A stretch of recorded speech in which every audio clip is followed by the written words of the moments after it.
Hello viewers, हम पढ़ रहे कक्षा 9वीं हिंदी विषय का ब्रिज कोर्स और आज हम इसमें पढ़ेंगे पाठ 2 इसका मिजबान। मिजबान का अर्थ होता मेहमान। तो एक बुंदेलखंडी लोक कथा है जो कि आपके ब्रिज कोर्स में है। तो शुरू करते हैं। एक परिवार में पति पत्नी रह रहे थे। दोनों बड़े प्रेम से अपना जीवन बिता रहे थे। एक बार उनके घर मेहमान आए तो दोनों बड़े खुश हुए। पति ने कहा, इनका स्वागत करो, बहुत दिनों बाद ये आए हैं। मेहमानों को जलपान कराओ। जलपान कराओ मतलब पानी पिलाओ, नाश्ता कराओ। जब सांझ होने लगी तो मेहमान जाने लगे। तब पति पत्नी ने कहा, ऐसे कैसे जाओगे? हम बिना रोटी खिलाए आपको जाने नहीं देंगे। मेहमान बड़े खास थे। उनके लिए एक से एक पकवान बने। उन्हें भोजन में पापड़ ज्यादा पसंद था। थाली परोसने पर मेहमान हाथ मुंह धोकर बैठ गए। थाली में पापड़ न देखकर उन्हें लगा कि पापड़ बाद में परोसा जाएगा, लेकिन जब पति ने हाथ जोड़कर कहा, चलो भाई शुरू करो, तो मेहमानों का मन बैठ गया। पापड़ की थाली चौके में रखी दिखाई दे रही थी। चौके मतलब रसोई में, ठीक है, रसोई घर में रखी हुई दिखाई दे रही थी, लेकिन वे शर्म के मारे कुछ नहीं बोले। पत्नी गर्म गर्म रोटी बनाने लगी। मेहमान भोजन करने लगे, लेकिन ले देकर उनका ध्यान पापड़ पर ही चला जाता।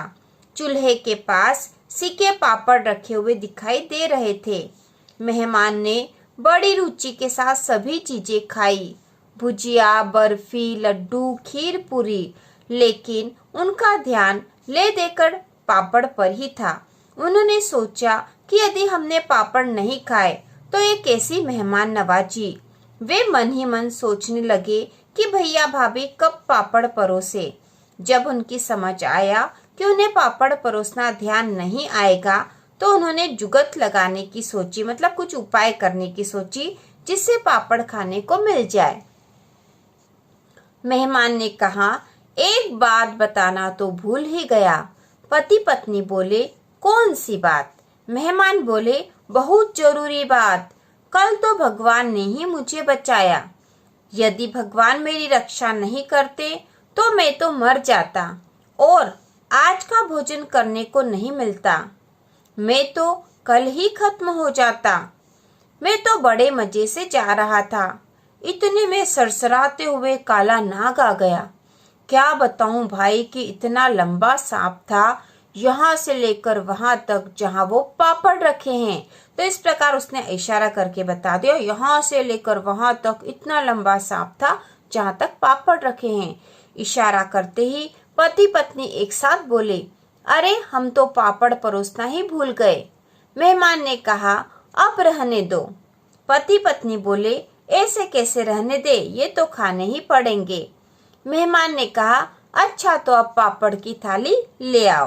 तो इस प्रकार उपाय करके मेहमान ने अपने खाने के लिए पापड़ मंगवाए थे, क्योंकि वह स्वयं नहीं मंगवा सकता था, क्योंकि जो पापड़ की थाली थी वह रसोई घर में पड़ी थी, लेकिन वह खुद से नहीं मांग सकता था क्योंकि वह मेहमान था। और मेहमान यदि खुद ही कुछ खाने का मांगे तो यह अच्छा नहीं लगता है सामाजिक रूप से, इसलिए उसने नहीं मांगा था। इसलिए उसने कुछ उपाय सोचा कि किस प्रकार से उसको पापड़ खाने को मिल जाए। कहानी का नाम मिजबान है, जिसका अर्थ है मेहमान। और यह मिजबान जो लोक कथा है, यह बुंदेलखंडी लोक कथा है, लोक कथाओं के संकलन में से ली गई है। तो इस प्रकार यह बहुत ही अच्छी कहानी है और अगले वीडियो में हम इसके सारे कार्यपत्र कर लेंगे। तो इसी प्रकार के और वीडियो देखने के लिए चैनल को सब्सक्राइब कीजिए।